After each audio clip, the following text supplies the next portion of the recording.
Assalamualaikum, balik lagi di rekap alur cerita film bareng Mamang di sini.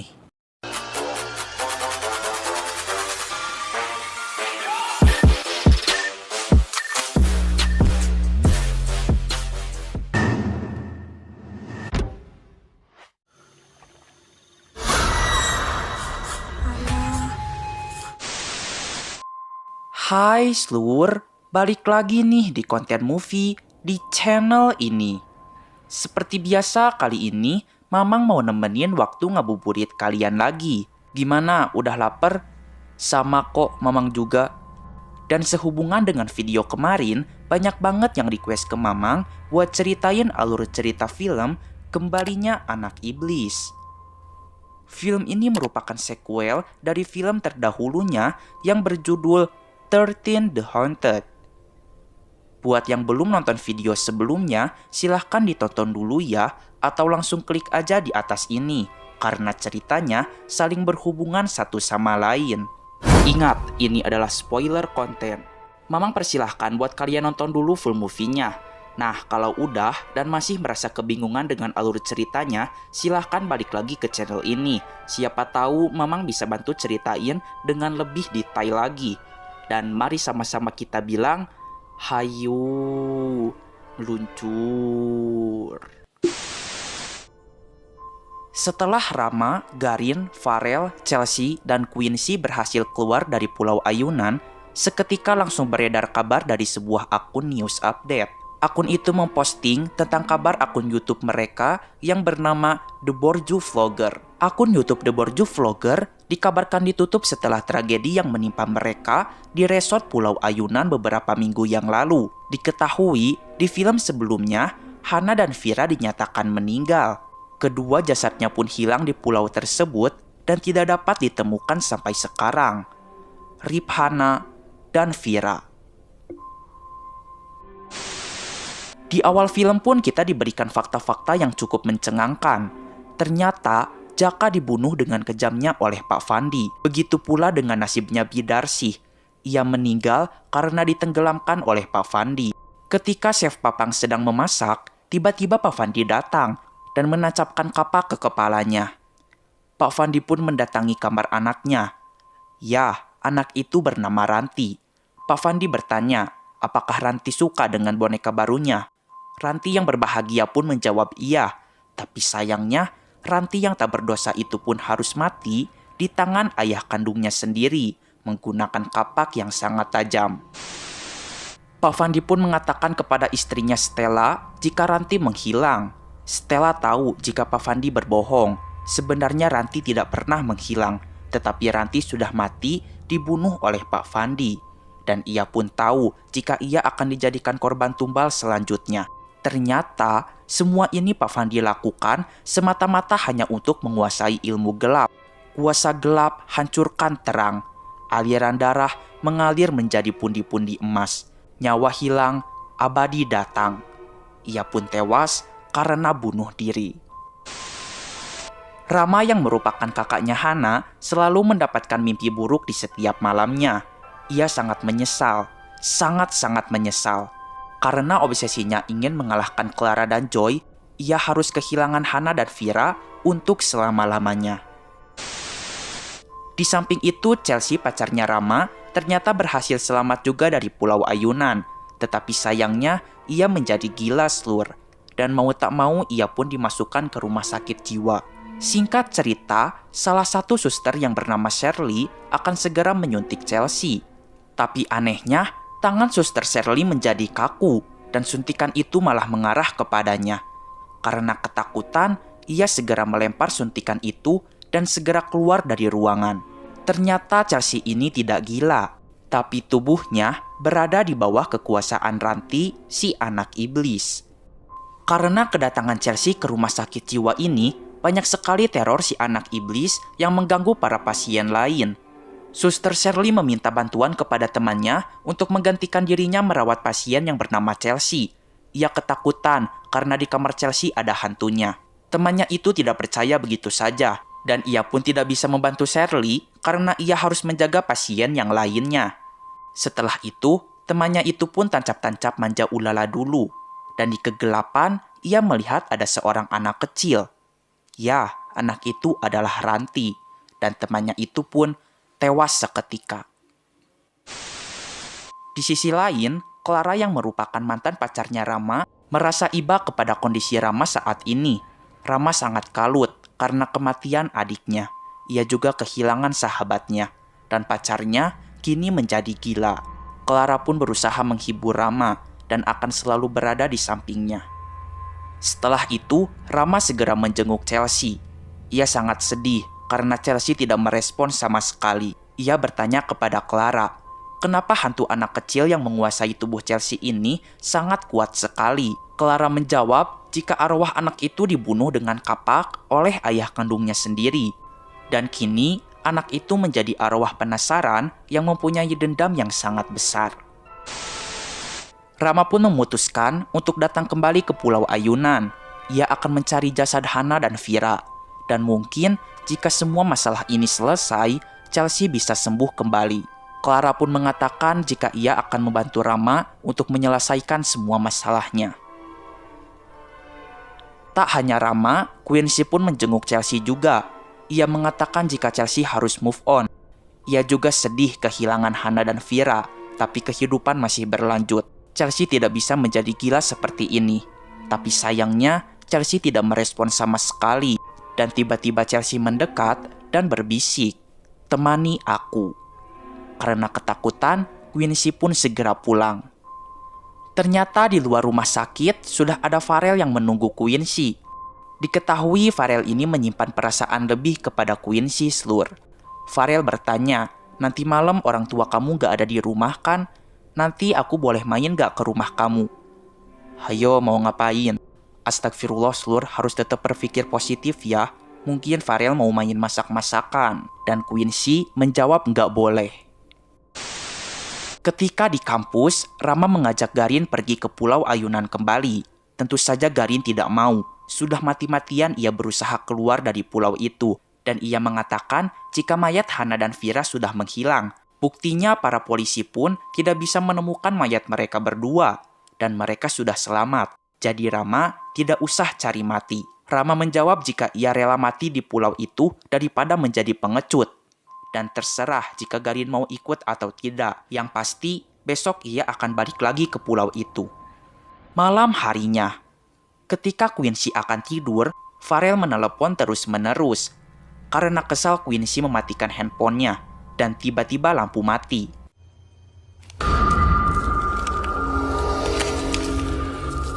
Dan di belakangnya ada Ranti si anak iblis. Quincy pun tewas dibunuh oleh Ranti. Mereka semua melihat Quincy sudah dalam keadaan tidak bernyawa.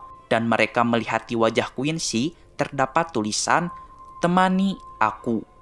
Dan mereka pun sangat bersedih. Karena besok akan pergi ke Pulau Ayunan, Joy segera mencari buku cara menutup gerbang dunia lain. Ia pun menemukan buku 13 cara menutup gapuro tentrem. Ia segera memperlihatkan buku itu kepada Clara. Ia mulai menjelaskan. Dalam bahasa Jawa, gapuro artinya pintu gerbang. Dan gapuro tentrem adalah gerbang pembatas antara alam baka dan alam fana. Kalau pintu gerbang ini terbuka, maka yang hidup bisa ke alam yang mati. Dan yang mati bisa ke alam yang hidup. Gapuro tentrem sebaiknya ditutup rapat, supaya penghuni kedua alam ini bisa tenang dan tidak saling mengganggu. Ada 13 tahapan penting untuk menutup gapuro tentrem. Arwah Hana dan Vira masih terperangkap di batas dua alam, dan hanya bisa ditemukan jika gapuro tentrem tertutup selamanya. Ketika akan pergi ke Pulau Ayunan, tiba-tiba Garin dan Farel datang menghampiri Rama. Garin mengatakan, "Kita mulai bareng-bareng, maka kita akhiri juga bareng-bareng." Dan mereka pun bersatu kembali demi menyelesaikan semua masalah ini. Clara, Joy, dan mereka bertiga pun segera berangkat ke Pulau Ayunan.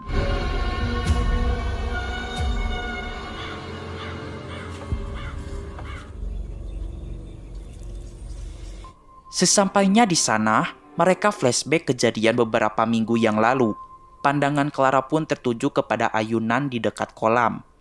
Ketika ayunan itu dipegang, seketika ia mendapatkan penglihatan. Ia pun mendengarkan suara Hana di kamar nomor 13. Saat akan membuka pintu, tangannya pun terbakar karena kamar ini mengandung aura negatif yang sangat tinggi. Sesadarnya ia sudah berada di depan pintu nomor 13. Ia memberitahu semuanya jika Hana ada di dalam kamar itu. Rama yang melihat luka bakar di tangannya Clara segera mengobatinya. Dan di sini, Joy mulai cemburu dengan kedekatan Rama dan Clara. Setelah memasuki kamar itu, mereka segera mencari jasad Hana. Tapi ternyata tidak ada jasad Hana di kamar ini. Rama pun marah dan segera menantang semua penghuni resort ini agar muncul ke hadapannya. Ia pun memecahkan kaca menggunakan batu. Ia mengatakan ambil saja nyawanya dan kembalikan Hana. Tapi itu hanya sia-sia saja dan Rama segera ditenangkan oleh Clara.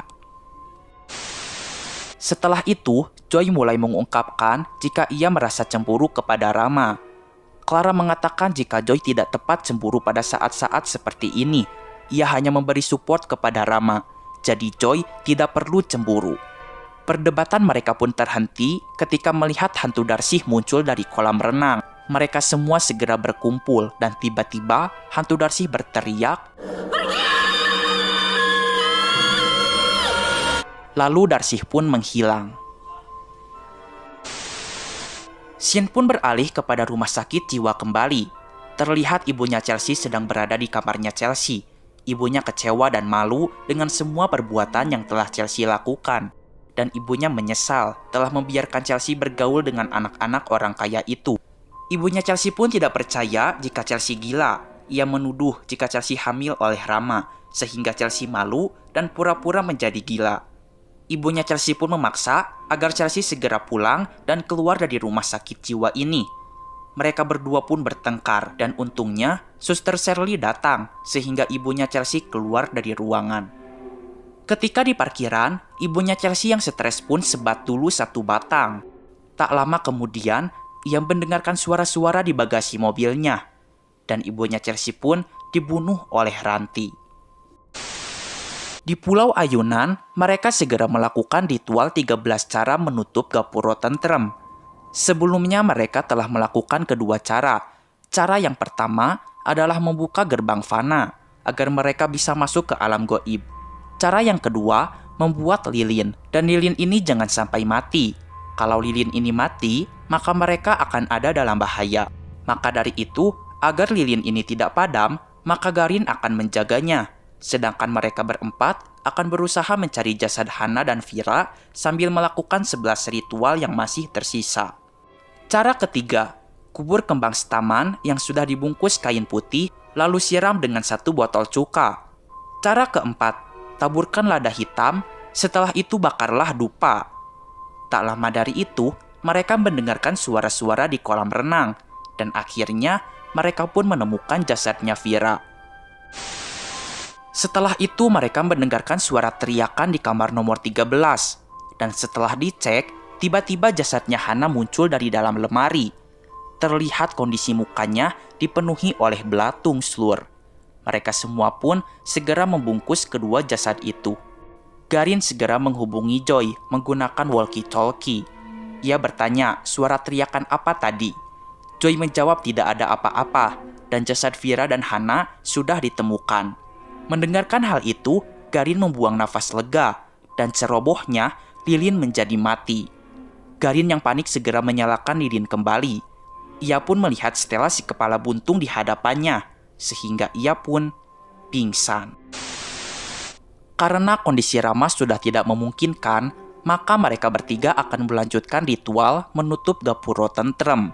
Ketika di perjalanan, senter milik Joy mengalami gangguan, sehingga Joy terpisah dengan Clara dan Farel. Di balik pepohonan pun terlihat ada hantunya Jaka yang sedang mengawasi mereka bertiga. Cara kelima, patahkan lilin lalu lempar melawan arahmu bergerak. Cara keenam, kubur cermin dari tembaga dengan sebagian cermin masih terlihat di atas permukaan tanah. Langkah Clara pun terhenti karena melihat pohon besar di hadapannya. Dan di sini, mata dan perilaku Clara menjadi berubah slur. Farel mulai sadar jika Joy tidak ada di belakangnya, sehingga ia segera mencari Joy. Garin pun sadar dari pingsannya. Tapi kakinya menendang meja sehingga semua lilin mati dan berjatuhan. Karena ketakutan, ia segera berlari-lari keluar rumah. Pada akhirnya mereka bertiga bertemu di satu titik. Karena sudah ketakutan, mereka bertiga segera membawa jasad Hana dan Vira ke dalam kapal. Di rumah sakit jiwa pun Chelsea terus-menerus diganggu oleh hantu Ranti. Para suster termasuk Suster Shirley segera menenangkan Chelsea. Suster Shirley pun terbanting, dan suster yang berada di dekat pintu seketika diserang oleh hantu Ranti. Mereka berdua segera keluar dari ruangan, dan mereka pun melihat ada salah satu pasien rumah sakit jiwa yang tergeletak tewas karena punggungnya terluka akibat serangan hantu Ranti. Mereka berdua segera keluar menuju parkiran. Chelsea melihat jika mobil ibunya masih ada di sini. Ketika melihat pintu bagasi, ia melihat ada bercakan darah, dan ia pun menemukan ibunya yang sudah tak bernyawa. Akhirnya Joy berhasil menemukan Clara. Clara merasakan ada kekuatan yang sangat besar dari pohon ini, dan tiba-tiba hantu Pak Fandi datang sambil membawa kapak. Cara ke-7 dan 8 dilakukan secara bersamaan. Gores telapak tangan membentuk bintang, lalu satukan darah. Untungnya hantu Jaka datang. Ia pun menyeret hantunya Pak Fandi karena ia merasa dendam karena pada saat itu Pak Fandi membunuhnya untuk dijadikan tumbal. Cara ke-9, siramkan minyak kelapa yang sudah didoakan lalu tempelkan daun kelor. Cara ke-10, tancapkan dupa menyala di setiap makam dan taburi bunga. Cara ke-11, siram minyak kelapa pada nisan. Selanjutnya cara ke-12, taburi bubuk arang di tempat titik energi paling tinggi. Seketika mereka ingat jika Ranti merupakan hantu yang energinya paling tinggi, sehingga mereka pergi ke kamar nomor 13. Scene beralih ke rumah sakit jiwa yang sudah dipenuhi oleh mobil polisi dan ambulan yang sedang mengevakuasi para korban yang meninggal. Chelsea ketakutan, ia pun bingung kenapa hantu Ranti tiba-tiba menghilang. Seharusnya jika Ranti ingin menguasai tubuhnya, maka seharusnya Ranti ada di sini, tapi nyatanya Ranti tidak ada. Seketika ia ingat kepada Clara. Bagaimana Clara tahu kalau Ranti mati dibunuh oleh ayahnya karena dibantai memakai kapak? Suster Shirley bertanya, apakah Chelsea mau pergi ke Pulau Ayunan? Kalau mau, ia memiliki teman yang bisa mengantarkan Chelsea ke sana malam ini juga. Ternyata secara tak sadar, tubuh Clara sudah dikuasai oleh Ranti. Joy yang sudah masuk ke kamar nomor 13 langsung diserang oleh Clara. Di dalam tubuhnya pun, jiwa Clara berusaha mengalahkan hantu Ranti. Clara pun menang dan ia sadar untuk sementara. Ia segera menyuruh Joy untuk melanjutkan ritual. Cara ke-13, tusuk benda kesayangan menggunakan garpu tembaga dan bakar dengan serabut kelapa. Hantu Ranti yang berada di tubuh Clara seketika kesakitan. Dan tiba-tiba, Clara mencekik leher Joy lagi. Untungnya mereka bertiga berhasil mendobrak pintu dan segera menolong Joy. Clara yang sudah dikuasai oleh Ranti pun musnah dan ikut terbakar dengan resort itu. Chelsea sampai di Pulau Ayunan dan ia pun bertemu dengan Rama. Joy sangat bersedih karena ia kehilangan pacarnya untuk selama-lamanya. 13 bulan kemudian, ada beberapa pemuda yang datang ke resort ini lagi sambil bikin video vlog. Dan mereka pun disambut hangat oleh Clara. Tapi ternyata itu bukan Clara Slur, tetapi si anak iblis. Dan film pun selesai. Nah, itu dia Slur, seluruh alur cerita dari film ini. Asli, cerita film ini tuh ngebingungin banget. Ini pendapat Mamang aja ya. Mungkin Ranti si anak iblis atau setan ini ingin menguasai tubuh manusia. Dan mungkin karena Clara anak indigo dan energi tubuhnya Clara lebih kuat daripada Chelsea, Ranti pun jadi lebih memilih tubuhnya Clara. Dan di akhir film, sebenarnya Clara berusaha menahan Ranti agar tidak menguasai tubuhnya. Tapi sayangnya ia gagal, sehingga Ranti berhasil menguasai seluruh tubuhnya Clara. Mama nggak tahu kalau ini benar apa salah, soalnya gak dijelasin sama sekali di filmnya. Kalau menurut kalian gimana? Tulis ya di kolom komentar di bawah ini. Ya udah, segitu dulu aja video kali ini. Semangat puasanya. Mamang pamit dulu. Keep enjoy and see you.